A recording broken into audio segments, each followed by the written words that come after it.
Hey folks, welcome to this week's Family Ministry Moment. Hey. We just got to church and we're checking out the stuff that's going on around here and seeing what we can do. Getting ready for Sunday. And we just happened to find as we walked back here that the cross had fallen over, and so we decided to pick that up. Say hi, Sophia. Hi. This has been a challenging week for a lot of us. For those of us here at church and probably just here in South Florida, it's actually been pretty easy, right? For the most part. We didn't have a lot of damage due to Hurricane Milton. Mostly a bunch of wind, some rain.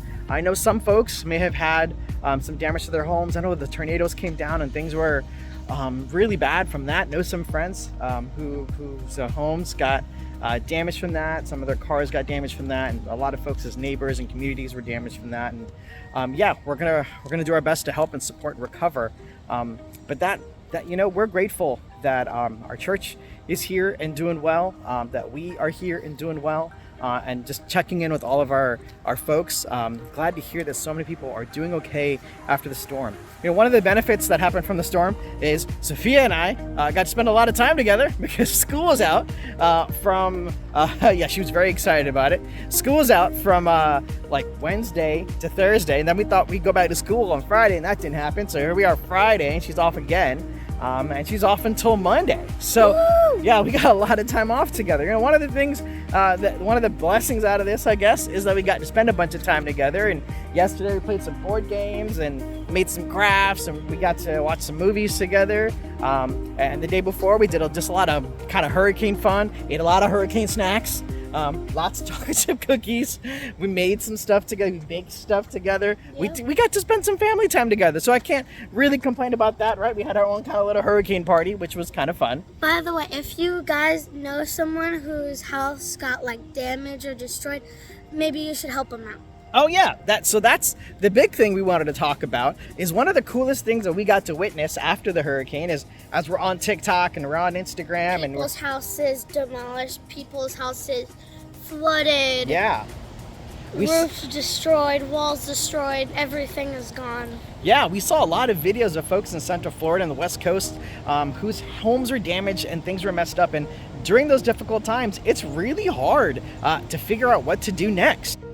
Psalm 46, 1 and 2 reminds us that God is our strength during times of trouble, right? He's our refuge during struggles and during difficult times. Though the mountains may fall, though the world may crumble, God is our continued refuge and strength.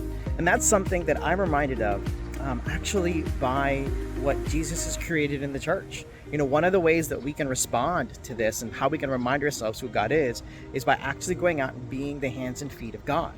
Sophia, how do you think, even though you're not close by to lots of folks who got hurt by the hurricane, how can you help? How can we help? Well, we could donate some money to the people who got their house demolished. We could give them some water and food and maybe some clothes, because if they got their house destroyed, then probably their clothes are destroyed. And we could probably give them some flood buckets for if it was flooding over there. We can lend them some buckets so they could scoop the water out and save their place. Yeah, I mean, Sophia's absolutely right. We can do a lot to help out our friends and our family throughout the state. We can absolutely donate money. We can donate supplies. Make sure we connect with organizations that are doing good work.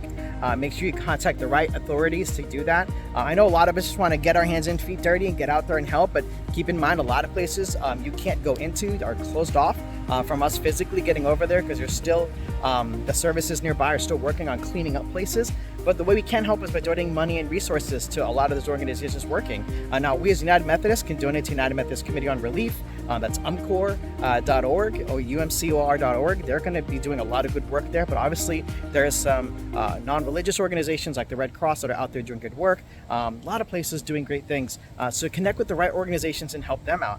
And as time kind of passes, a lot of those organizations will be leaving, right? A lot of the folks like FEMA and the Red Cross and all those folks will kind of start to pull out once things seem to kind of get to normal, but folks still have to live their lives and keep going, and that's when things kind of really begin to start getting difficult. So one of the things we can start to do is that's when we start to prepare things like mission trips and service trips to go help folks. So we know as a student ministry, we're going to be planning stuff like that for the winter break and the spring break. We're going to definitely go out there and help out any of our community that we can over on the West Coast in need, and further along, going up to possibly North Carolina or Georgia as the summer gets closer, just to help out the folks who even were impacted by Hurricane Helene. Now, this is a time where we can really be the hands and feet of God to support one another and lift each other up. I know this was a difficult time for so many of us, and we got to continue to stay in prayer. We got to continue to work together. We got to continue to keep together. I know this can be a really divisive time for us as a country, but these kinds of things are an opportunity for us to show the love of God to one another. And so that's our reminder to you this week. We got to spend time together as family. We got to be together as friends. And this is a real big chance for us now to respond just as God has loved us, to love one another. So this is Manu and Sophia. Hope to see you this Sunday for church and for youth group at Sunday night. Hope to connect with you.